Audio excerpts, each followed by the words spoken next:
Para começar, e até uma das principais, uma das funcionalidades iniciais que eu vi no status e que eu não encontrei em nenhum outro lugar é a questão de filtro, né?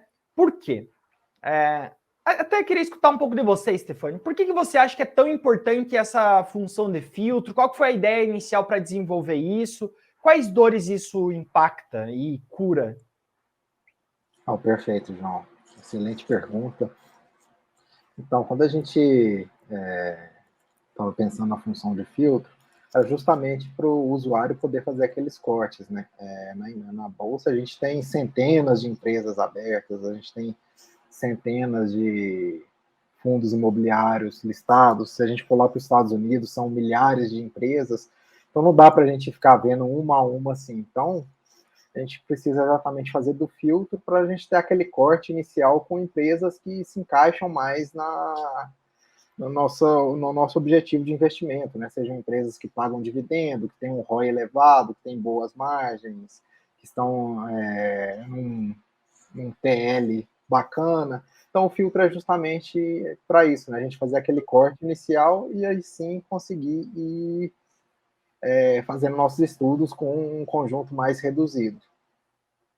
Ótimo, eu concordo plenamente. O que acontece é que se a gente for começar na bolsa e for olhar as empresas, a gente falando de mais de 400 empresas só na bolsa brasileira, né? E como é que começa a olhar? Tipo, onde começar? Né? Que muitas vezes tem tanto lugar onde começar que, pô, não vou começar porque é muita coisa. Com filtro, a gente consegue compreender quais os ativos devem ser analisados primeiro. Porque, querendo ou não, a gente tem que priorizar. Né? Não tem como analisar os 400 ativos num ano. Não tem como analisar 400 ativos na vida. Então a gente tem que priorizar. E existem várias formas de você priorizar. A primeira é você utilizando um filtro já conhecido. E até o Fernando está levantando o ponto do filtro do Décio Bazin, que ele elenca uma questão ligada a dividendos. É um ótimo ponto de partida. Né? Se você conseguir ser um pouquinho mais específico no setor que você quer analisar, você consegue pegar os fundamentos principais daquele setor. E aí anotem, né? Pô, banco, eu vi o pessoal aqui comentando sobre banco. Pediram a Adriana, né? Pediu analista Santander, Nubank, XP, etc. Que filtro qual indicador eu buscaria olhar para banco? Banco eu olharia PL, tá? Preço-lucro, indicador de valuation. Eu olharia P sobre VP, outro indicador de valuation, e eu olharia também ROI, tá? Um indicador de rentabilidade que diz sobre a qualidade. Então, eu tenho 4 indicadores que eu posso colocar lá como filtros iniciais para buscar bons bancos para olhar inicialmente. Empresa do setor elétrico, eu posso pegar margem, por exemplo, rentabilidade, nível de alavancagem, para pegar uma empresa que não seja tão alavancada assim. Depois a gente vai fazer uma busca prática disso. Tá? Então, acaba que cada setor tem seus parâmetros chaves. E com esses indicadores, a gente consegue priorizar o que está melhor. A gente vai olhar todas as empresas e, com isso, ver quais estão apontando, quais têm mais apontamentos nela com viés positivo, quais têm mais apontamentos com viés negativo, e com isso a gente consegue priorizar. Então, pessoal, primeiro ponto para vocês fazerem qualquer coisa é criem filtros de priorização. Com os filtros de priorização, vocês conseguem ganhar muito tempo. Porque, como eu disse, tem muita empresa para olhar. Vocês não vão conseguir olhar tudo. Vocês têm que priorizar. E para priorizar, vocês podem utilizar os filtros. Depois eu vou fazer uma análise prática disso, tá? E aí vocês vão conseguir evidenciar bastante bem. Basicamente, para fazer o filtro inicial, a gente clica em ações, busca avançada e abre o filtro. Né? Você pode nomear o filtro como quiser, etc. Que eu não coloquei nenhum, mas você pode nomear. Filtro, você pode escolher um filtro por setor. Então, pô, eu quero fazer uma análise do setor bancário. Né? Basta vir aqui em financeiro e outros. Né? Quero fazer uma análise do setor elétrico, utilidade pública. Né? E aí depois, energia elétrica. Então, aqui eu já tenho uma base aqui de estou olhando empresas do setor elétrico, quero adicionar na minha carteira uma empresa do setor elétrico. Vou olhar aqui. Quem tem o módulo Forecast tem a facilidade, por assim dizer, de poder escolher o tipo de avaliação que quer. Eu só vou querer que passe do meu filtro empresas que estão com compra forte ou compra. Eu não quero nenhuma empresa que está com viés de aguardar ou que estão vendendo. Eu quero só empresas com compra forte ou compra, né? Que tem um upside de no mínimo 20%. Tá? Vou colocar aqui um upside mínimo de 20%.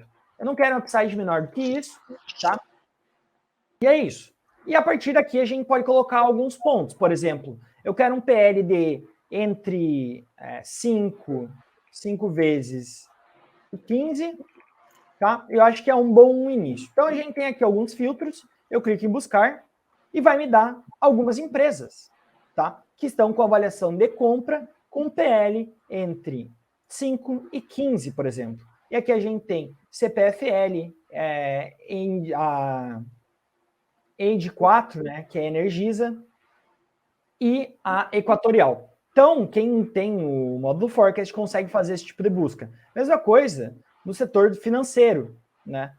Se a gente quiser, por exemplo, só empresas com recomendação de compra ou compra forte do setor financeiro e que me paguem pelo menos 6% de dividend yield, tá certo? Então, vou tirar aqui o meu PL, vou tirar aqui vou colocar 15, eu acho que 15 é um bom valor, eu coloco em buscar. Com isso, vai aparecer os bancos que estão com avaliação, com recomendação dos analistas, compra forte, para quem tem o módulo Forecast, tá? E aqui tem o upside para cada um dos cases. Então, como a gente consegue evidenciar, um dos principais upsides é o WIS, né? Simpar está caracterizado como financeiro, acaba que está com um dividend yield bastante interessante também, 8%, que a gente consegue evidenciar também os maiores dividend yields, BR Partners, Banco do Brasil, todos com compra forte. E aqui, assim, se eu não for utilizar esse filtro, eu até vou tirar só para mostrar para vocês. A gente tem aqui 1, 2, 3, 4, 5, 6, 7. 7 opções, tá? Se eu tiro esse filtro, já sobe para pelo menos 10, 12. Né? Então, esse filtro acaba por facilitar bastante e tira aquelas empresas que estão com viés de aguardar, entre outros pontos. Né? A gente tem aqui também a questão do upside. Então, facilita muito, né? Facilita muito isso daqui, esse filtro, principalmente o módulo Forecast. Quando a gente olha a Taesa, o primeiro ponto que a gente vê é a questão da avaliação dos analistas, grande parte com venda, né? Venda forte com 7, aguardar com 2 e um analista com compra. Pode estar perguntando, pô, João, por que tanta gente está recomendando venda?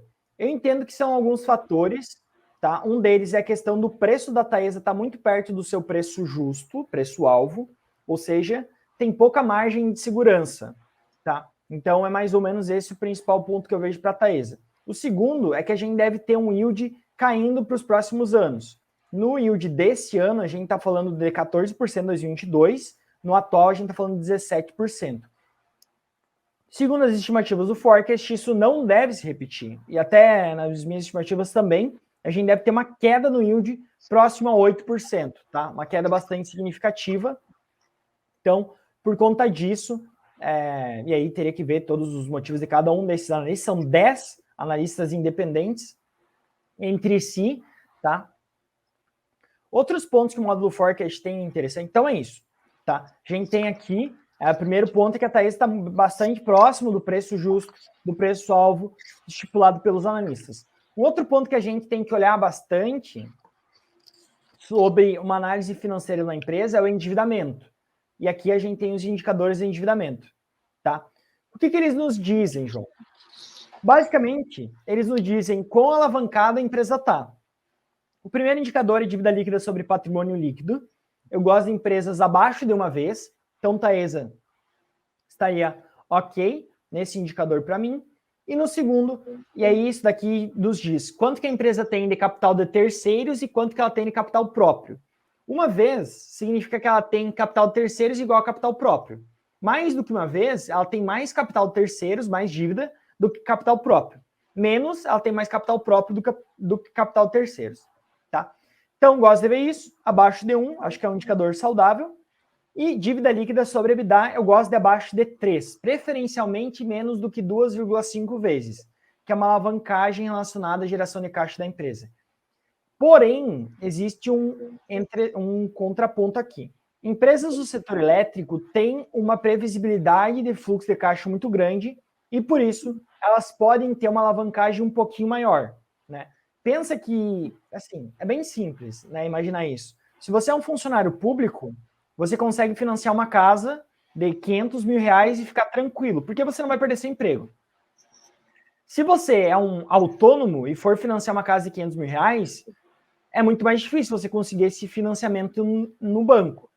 E por conta disso, acaba que empresas com receita mais perene, receita mais previsível, têm endividamentos menores. Queria só fazer uma comparação para trazer uma coisa que é legal, tá? Do módulo Forecast. Eu vi que o pessoal pediu The End, eu vou fazer uma comparação aqui com o End, tá? Por que o módulo Forecast é legal também? Porque se a gente fosse olhar até o passado, e aqui a gente consegue evidenciar bem, se a gente fosse olhar até o passado recente, a Taesa pagou muito mais dividendos que a End, certo? A Taesa é o laranja, a End é o verdinho. Porém, a partir desse ano, isso se inverte. Para o ano que vem, a End deve distribuir 10% de dividend yield, enquanto a Taesa deve distribuir apenas 8,7%. Não apenas, é bastante, tá? Mas abaixo do que a End. Quem tem o módulo Forecast consegue acompanhar essas movimentações de mercado, entender qual que deve ser o dividendo distribuído da empresa para o futuro, como é que isso se comporta com os pares, entre outros pontos. E isso, novamente, é um consenso de mercado, uma funcionalidade dessa ferramenta incrível, que é o módulo Forecast, que facilita e muito todas as funções e a vida do investidor como um todo. Tá? E não para por aqui, porque quando a gente pega o módulo Forecast e vai dar uma olhada nos demonstrativos financeiros que eu falei, é possível também ver as estimativas para os próximos anos de receita, por exemplo, da Taesa. Porque uma coisa que sempre falam é, pô, o lucro da Taesa foi bom ou foi ruim? É difícil dizer se foi bom ou se foi ruim se você não consegue medir, né? Porque medir nada mais é do que você comparar duas grandezas. Para comparar, você tem que ter uma base de comparação. Com o módulo Forecast, você consegue ter uma ideia de quanto que os analistas estão esperando de receita para a empresa, quanto que os analistas estão esperando de EBIT para a empresa, que é o lucro operacional, quanto que é o lucro líquido que se espera para a empresa, entre outros pontos.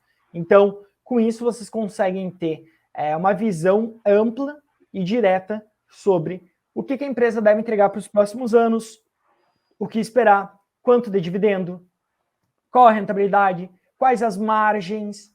Tudo isso levaria muito tempo para construir, né? Até o fluxo de caixa, a gente consegue ver, tudo isso levaria muito tempo para construir. Quem consegue utilizar o módulo Forecast ganha muito, muito tempo.